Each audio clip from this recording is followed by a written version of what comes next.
Hey y'all, Corey here from the Dead Unicorn Role-Playing Game Club, and we're holding an event this weekend.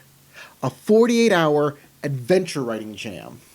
And while there is a prize at the end, this is supposed to be a low-pressure event, meant to help people hone their writing skills when it comes to making adventure modules. So, I want to give you my process on how I write adventures. So it'll show you how easy and fun it can be, and hopefully, you'll join us. I'm here at the terrible table. It's stained and it's got lots of scratch. Oh, I love you, terrible table. Love you. All right. It's time to focus. Focus up. Okay. Writing an adventure module can seem daunting because it's different from writing rules or lore.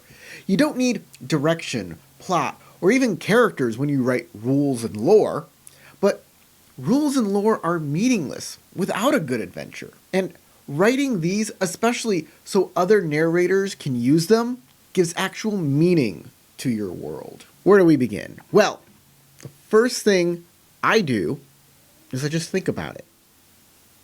Yeah, I'm just fomenting ideas. I'm just meditating on what I kind of want to do. Sometimes, I'll take a nice bath and think about things. If I'm stuck, I'll read something and try to get some inspiration from the other things that I love. Once that's done, I'll write down the premise, whatever I thought up, get it down on the piece of paper, and now we've begun in earnest. Putting pen to paper or pencil to paper makes things feel official to me. I've taken my first real step down the road of adventure writing. Maybe I'll start writing some other details in as well. If the passion to write takes you, don't deny it. Just go with it. Get it all out of you and onto the page. Once you feel content, you'll need to organize what you have. For me, I use mind mapping software, especially for big adventures with lots of twists and turns. And there's no computer on this. I use my computer as my teleprompter. Just imagine, we're role players, we're good at imagining. And I have to mention, I'm not sponsored by anyone, and I don't endorse any specific piece of software or product. There are many mind mappers out there for Windows, Mac. I'm sure there's some ones for Linux if that's what you do. And I just want you to use the stuff you find most comfortable. For the Adventure Jam, we're writing an adventure that should only take about 4 hours. So you don't need to make a very complex adventure. Drawing a simple flowchart in your notebook might be just as good as mind mapping software. But playing around with the software is good fun, so I say, give it a go. You might think the next step, now that our thoughts are organized and the flow of the adventure is set, that I'd start writing it out. And you can do that. But I like to go to making maps and handouts at this point. When I make a map or create a handout, I start thinking about the smaller details I want in my adventure and start thinking about motivations. Why does this character have this letter and writes in this way? What's inside a brewery and how will the players and NPCs interact with it? I'm not an artist and I use simple lines to indicate features on a map. This is a throwback to the olden days of adventure maps, and I'm not too proud to use them. I think they're just fine. A map key might be nice, but I think just numbering the features and making the explanations a little more robust in the text, that's just good enough for me. Now that I've created some maps, I'll go back to my mind map, and I'll make some notes to remind me of the new details I've added. Where the healing potions are stored, what's in the pies. Not very detailed, just notes reminding me of what I thought of. As for NPCs, I'll try and do this before writing in earnest as well, trying my best to grab NPCs that increase the fun of the game. Sometimes that means a big, challenging encounter. But usually for me, it means making something interesting, even if it's not mechanically challenging. Like a band of drunken goblins throwing pies. Now's the time I start writing. I've already divided my adventure up into story beats with my mind map so I can work on each area separately.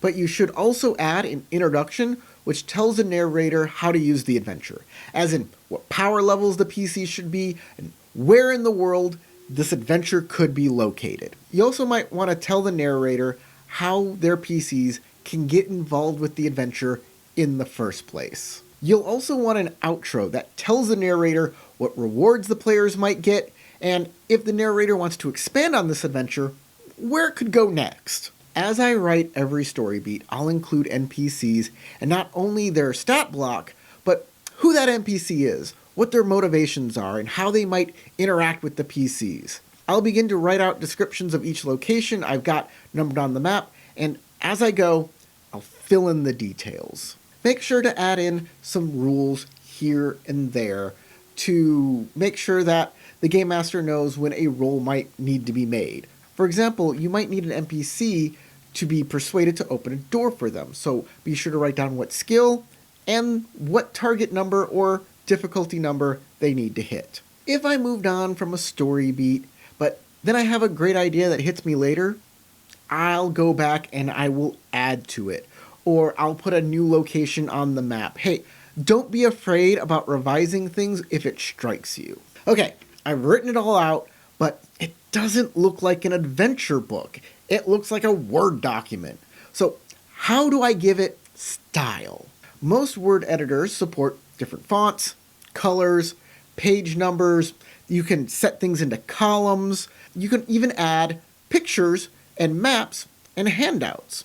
The thing is some Word editors are more finicky than others. There's also some book publishing software out there, and they are extremely useful.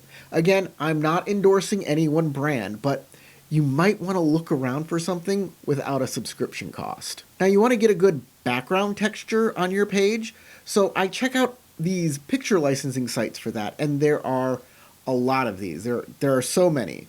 So look around, get a feel for them and how they price things. Some of them will let you just buy one picture, or others will give you some free pics just for signing up. Find something you like, place it as your background, and look how professional this looks. You've magically transformed it into something a little more professional. Last thing, if you use a system with an open game license, which I recommend because they're popular, they already have their fan bases, and hopefully they'll keep you out of legal trouble. I mean, it's not legal advice, I'm not a lawyer, but yeah, these open game licenses are made for creators to use those rules. You'll need to check that license and add whatever text to your document that the open game license says that document needs.